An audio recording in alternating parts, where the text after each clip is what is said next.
quelqu'un a créé un parti politique, et puis il dit voilà comment on se comporte dans le parti, voilà comment on vit, voilà comment on fait, voilà comment le parti est érigé et organisé. Quelqu'un a créé une ONG et dit voilà comment l'ONG fonctionne.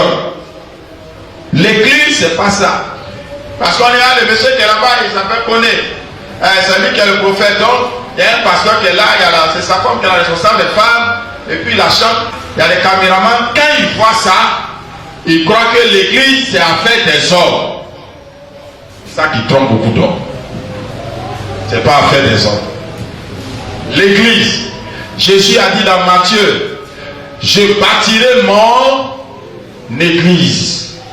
Donc l'église, c'est la chose de Jésus. L'église, c'est la propriété de Jésus. Jésus est le père de l'église, mais le fondateur de l'église, c'est le Saint-Esprit. Parce que c'est quand le Saint-Esprit vient sur toi que tu deviens chrétien. Vient habiter en toi que tu deviens chrétien. Donc c'est lui qui réunit les membres qui forment l'église. C'est le Saint-Esprit. Jésus est le père de l'église, le papa de l'église. Celui qui a voulu que l'église soit, c'est Jésus. Maintenant, le Saint-Esprit, c'est celui qui amène l'église à l'existence. Donc l'église, ce n'est pas une chose de la terre. C'est ça qui trompe les gens. On va faire église, on ne connaît pas, toi tu tapes ton temple, toi tu es diacre, toi tu comptes l'argent, et on croit que c'est l'église. Non. Si ça ne vient pas d'en haut, c'est une organisation humaine. Et comme vous savez prendre la Bible pour parler, et comme vous savez parler aux gens, vous avez peut-être été dans des églises, vous avez vu comment ça se fait, vous voulez faire, vous croyez que c'est ça. Non, c'est pas ça. Vous allez me dire, mais pourquoi souvent il y a des signes, il y a des manifestations. Dieu aime ses enfants.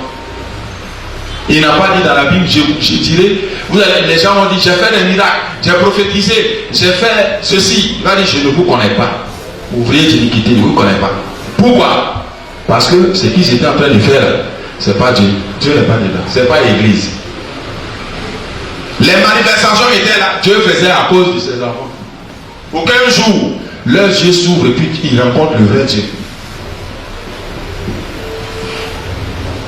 Donc, la vie chrétienne, c'est pas quelque chose de la terre. Il faut que vous compreniez ça. L'église, c'est pas une chose. Les gens croient que c'est une affaire de ce monde. On s'est organisé. C'est-à-dire, ils se mettent 5, ils sont dans une église là, ils se mettent 5, ils trahissent le Père, et puis ils disent non, ça va faire pour nous. Est-ce que vous comprenez bien le français? On ça va faire pour nous.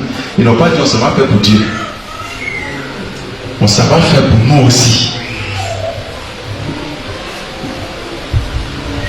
C'est ça qui fatigue les gens. Et quand ils s'en vont, on voit réellement que ce qu'ils sont en train de faire là, Dieu n'est pas dedans.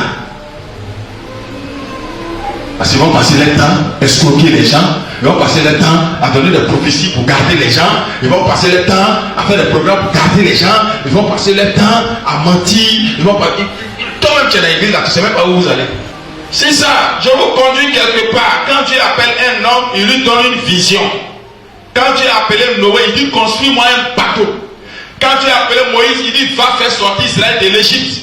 Quand Dieu a appelé Michée, et puis Élie, il dit allez mettre fin au règne de Akab et Jézabel. Quand Dieu a appelé Abraham, il dit sors de ton pays, je rendrai ton nom grand, tu seras père de plusieurs nations. Quand Dieu a appelé l'apôtre Saul de Tarse, qui est devenu Paul, l'apôtre Paul, il dit je t'ai choisi pour que tu partes faire les païens du milieu desquels je t'ai tiré, pour que tu amènes les païens à ma connaissance. Quand Dieu appelle un homme, il lui donne une parole. Et c'est cette parole-là qui est la vision. C'est pourquoi une église ne doit pas ressembler à une autre église. Les chants qu'on chante dans une église ne doivent pas ressembler à une autre église. Quand une église chante n'importe quelle chanson, c'est pas ça. On chante chanson de vision. On a une vision. Donc les chants qu'on chante vont avec la vision. C'est une vision. Dieu m'a visité dans ce pays pour une révolution spirituelle.